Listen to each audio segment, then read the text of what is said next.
So yun no, tara at samahan nyo kami na gumala ngayon sa Bagak, Bataan. Let's go! At yun na nga mga gala, yung lakad namin dyan pala ay biglaan lamang. Dahil yung plano namin ay La Union to Baguio. Pero na-cancel at yan, Bagak na lang yung pinuntahan namin para mas malapit. And almost 1.5 hours din pala yung biyahe namin dyan mga gala, from Bagua to Bagak, Bataan. Iba rin pala talaga yung biglaan na gala. Pambira na tutuloy agad eh. Hindi yung plinano ba. Kung mapapansin nyo naman mga gala, yung daan dyan sa right side ay papuntang Morong, Subic to Clark. And then ngayon ay pupunta tayo sa Bagak Public Market para syempre ay mamalengke. Yun no. Shoutout sa inyo mga lods. At nag-share na nga pala kami dyan mga gala, sa halagang 1.5 lang per head day. Meron ka ng makakain, kasama na yung entrance at yung kubo na aming rerentahan. At yan na nga mga kagala, ay malapit na tayo sa ating destinasyon, ay ang Playa Pino ng Bagak, Bataan. Yun o. Mga gala, yung daan pala dito ay pababa siya at medyo nahirapan yung sasakyan namin dyan dahil ay rough road nga yung daan. Pero sulit, pambira, napakaganda dito mga gala.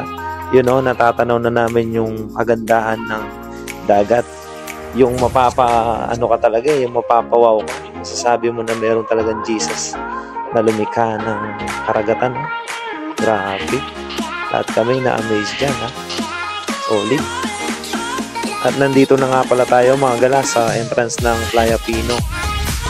Ang bira, sa entrance pa lang, marerelax ka na. Yung binayad pala namin sa entrance ay 275 per head mga gala. Kaya ano pang hinihintay nyo, puntahan nyo na tong lugar na to. Makaka-relax talaga. At I suggest din mga gala kung meron kayong camping chair, table, at tent.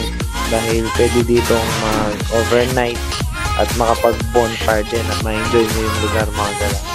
Dahil sobrang relaxing lang, hindi siya crowded. Talagang tahimik lang yung lugar na to. Napakaganda.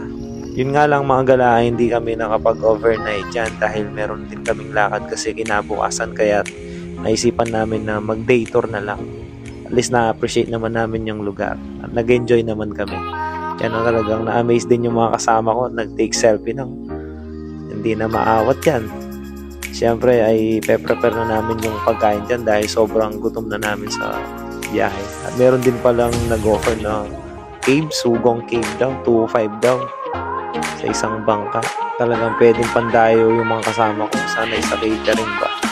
Siyempre hindi mawala si Cristiano Galagan kahit taga-paypay lang. At hindi na nga namin talaga pinalagpas yung pagkain dyan mga gala dahil sobrang gutom namin sa biyahe.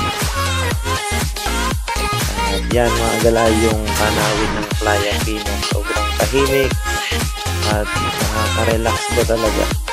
Kaya ano pang hinihintay nyo mga gala, iyahin nyo na yung buong tropa. Hindi lang yung puro set sa GC at puro drawing na lang. Galaw-galaw din paminsan.